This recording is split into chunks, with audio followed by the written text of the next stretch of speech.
Hello বন্ধুরা, কেমন আছেন আপনারা সবাই? সুকন্যাস ফুডবুকে আপনাদের সকলকে অনেক অনেক স্বাগত। আজকে আমি ইলিশ মাছের সর্ষে দিয়ে পাতলা ঝোল আপনাদের সামনে করতে চলেছি। তাহলে চলুন চলে যাই রেসিপিটির দিকে। আমি এখানে 1 কিলোর একটা ইলিশ মাছ ব্যবহার করেছি। এখন আমি মাছটাকে ভালো করে ধুয়ে নুন হলুদ মাখিয়ে 15-20 মিনিটের জন্য এইভাবেই রেখে দেবো। এইবারে আমি মিক্সির একটি জারে 4 থেকে 5 টেবিল চামচ মতন সর্ষে দানা, 2-3টে কাঁচা লঙ্কা, ছোটো চামচের 2 চামচ মতন নুন ভালো করে জল দিয়ে ঘুরিয়ে পেস্টটা রেডি করে নিচ্ছি। আমি এখানে কালো এবং হলুদ 2 রকম সর্ষেই ব্যবহার করেছি। সর্ষে পেস্ট আমাদের এখানে রেডি হয়ে গেছে। এইবারে আমরা সর্ষেটাকে ছাঁকনির সাহায্যে খুব ভালো করে ছেঁকে নেব। এইভাবে যদি আমরা সর্ষেটাকে খুব ভালো করে ছেঁকে নিই তাহলে সর্ষের নিজস্ব তেতো ভাবটা আর একদমই থাকে না। তাছাড়া সর্ষে খেলেই যাদের গ্যাস অম্বলের প্রবলেম হয়, এইভাবে যদি সর্ষেটাকে ছেঁকে নিয়ে খাওয়া যায় তাহলে কিন্তু গ্যাস অম্বল একদমই হবে না।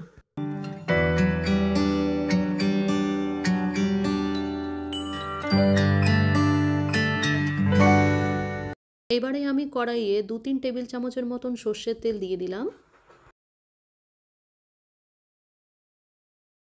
সর্ষের তেল গরম হওয়া মাত্রই এবারে আমি 1/4 চামচের মতন দিয়ে দিলাম কালো জিরে আর 2-3টে কাঁচা লঙ্কা মাঝখান থেকে স্লিট করা।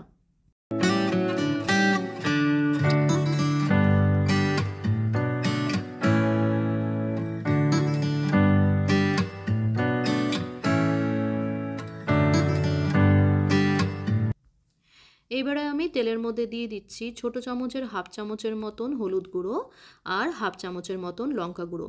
আমি কিন্তু এখানে কাশ্মীরি রেড চিলি পাউডার ব্যবহার করেছি।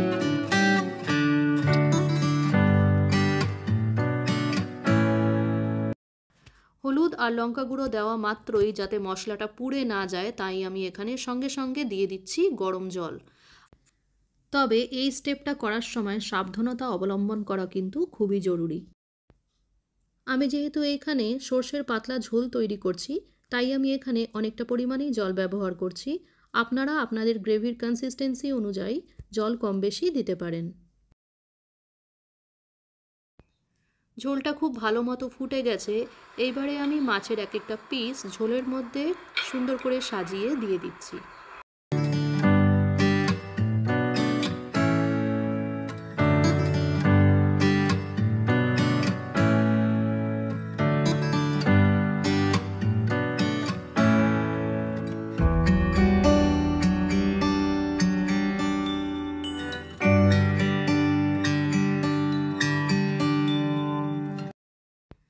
মাছ দিয়ে ঝোলটা ফোটা মাত্রই এইবারে আমি ছোটো চামচের 2 চামচ মতন নুন ঝোলের মধ্যে অ্যাড করে দিচ্ছি।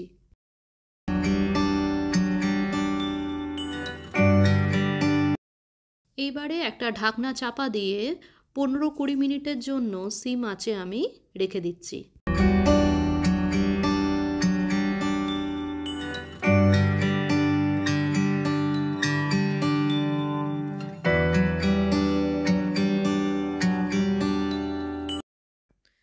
আমাদের 15 মিনিট হয়ে গেছে।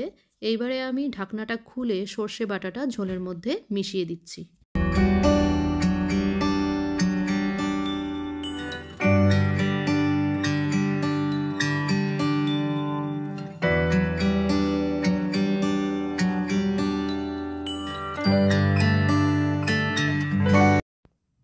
খুব সাবধানে মিশিয়ে নিতে হবে, খেয়াল রাখতে হবে যাতে একটিও মাছ ভেঙে না যায়।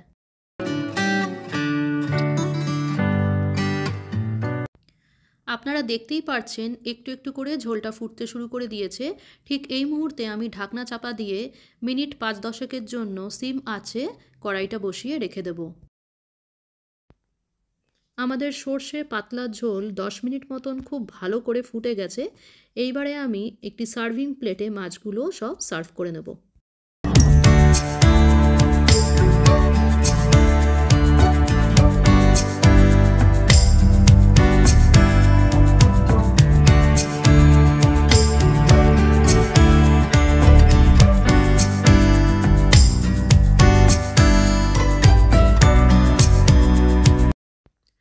আমরা বাঙালিরা ইলিশ মাছ দিয়ে সর্ষের গামাখা ঝোল তো অনেকেই খেয়ে দেখেছি, কিন্তু কখনো কি আপনারা এইভাবে পাতলা সর্ষের ঝোল দিয়ে ইলিশ মাছ রান্না করে খেয়েছেন?